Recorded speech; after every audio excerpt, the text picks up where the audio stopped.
नमस्कार, मैं हूं आपके साथ ज्योतिका। आइए रुक करते हैं फटाफट खबरों की ओर। आप सांसद संजय सिंह ने कहा, आज तक जनता से किए गए वादों में भाजपा ने क्या क्या उपलब्धियां हासिल की हैं, उसका लेखा जोखा आप एक किताब के रूप में जारी करने जा रही है। इस किताब में सब लिखा है कि 15 लाख रुपए आपके खाते में पहुंच रहे हैं, नहीं पक्के मकान कितने लोगों को मिले हैं, फसल का दाम दोगुना हो गया है और पेट्रोल 50 रुपए पहुंच गया है। इस किताब के प्रत्येक पन्ने में भाजपा की उपलब्धियां लिखी हुई है। इस देश की जनता से वादा किया था कि रुपए को मजबूत करेंगे। रुपया गिरता है तो देश का मयार गिरता है, देश का गौरव और सम्मान गिरता है।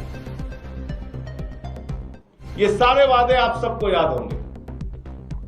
और दिल्ली के चुनाव को लेकर उन्होंने कहा था कच्ची कॉलोनी।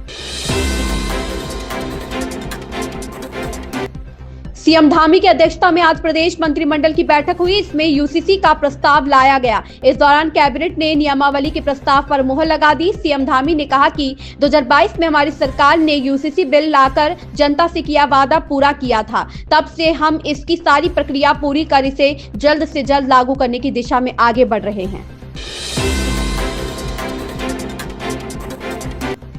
सुप्रीम कोर्ट ने 2021 में हुई लखीमपुर हिंसा मामले में गवाहों को धमकाने के आरोपों पर सख्ती जताई है। कोर्ट ने मुख्य आरोपी और पूर्व केंद्रीय मंत्री अजय मिश्रा के बेटे आशीष मिश्रा टेनी पर लगे गवाहों को प्रभावित करने के आरोप पर यूपी पुलिस से रिपोर्ट मांगी है। सुप्रीम कोर्ट ने कहा कि लखीमपुर खीरी के एसपी मामले की जांच करके पूरी रिपोर्ट सौंपे। मध्य प्रदेश के मुख्यमंत्री मोहन यादव ने कहा, आज पूरी दुनिया आयुर्वेद की ओर देख रही है। मध्य प्रदेश में 56 सरकारी आयुर्वेदिक कॉलेज चल रहे हैं। आज के इस अवसर पर आयुर्वेद से जुड़ी विभिन्न चर्चाएं हुई हैं। विद्वानों का समागम लाभकारी होता है। हमने पैरामेडिकल नर्सिंग कोर्स चालू कर आयुर्वेद के विस्तार का निर्णय लिया है।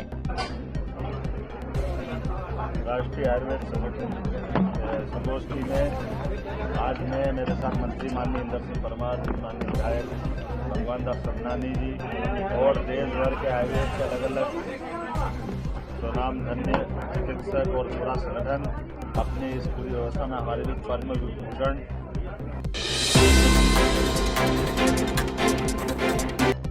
आईपीएल 2025 के लिए कोई खरीदारी नहीं मिलने के बाद भारत के दिग्गज तेज गेंदबाज उमेश यादव का दर्द छलका है। उन्होंने कहा कि इससे वह बहुत परेशान और निराश थे। आईपीएल 2025 के लिए मेगा नीलामी पिछले साल नवंबर में हुई थी और सभी 10 फ्रेंचाइजी ने आगामी संस्करण के लिए अपनी अपनी टीमों का निर्माण किया था।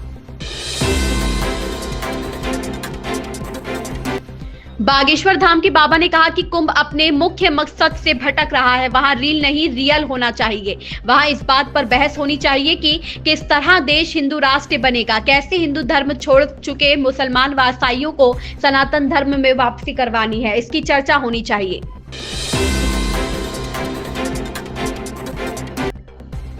राहुल की ओर से पेश वरिष्ठ अधिवक्ता अभिषेक सिंघवी ने कहा कि कई फैसले हैं जो कहते हैं कि केवल पीड़ित व्यक्ति आपराधिक मानहानि की शिकायत दर्ज कर सकता है। मानहानि की शिकायत किसी प्रॉक्सी थर्ड पार्टी की ओर से दायर नहीं की जा सकती। याचिकाकर्ता की ओर से वरिष्ठ अधिवक्ता महेश जेठमलानी पेश हुए।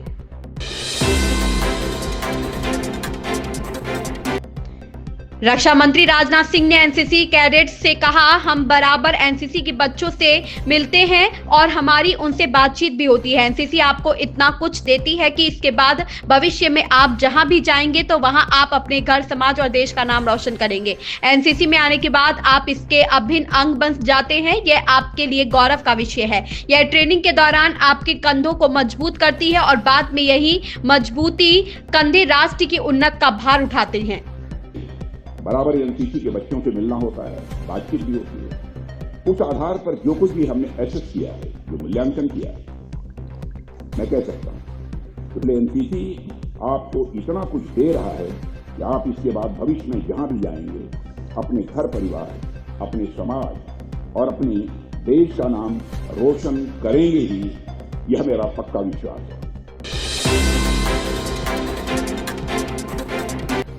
ब्रिटेन ने भारत पर 1765 से 1947 के दौरान करीब 200 वर्षों तक राज किया। इस दौरान भारत से अंग्रेजों ने करीब 64.42 ट्रिलियन अमेरिकी डॉलर की कमाई की, जिसमें 33.8 ट्रिलियन अमेरिकी डॉलर देश के सबसे अमीर 10% लोगों की जेब में गई। यह इतनी रकम थी कि ब्रिटिश पाउंड के 50 के नोटों से लंदन को लगभग 4 बार ढका जा सकता था।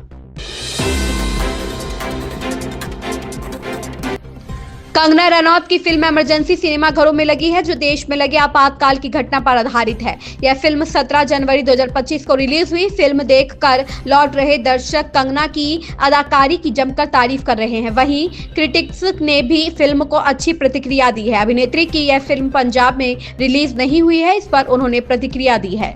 इन खबरों में बस इतना ही। बने रहिए हमारे साथ।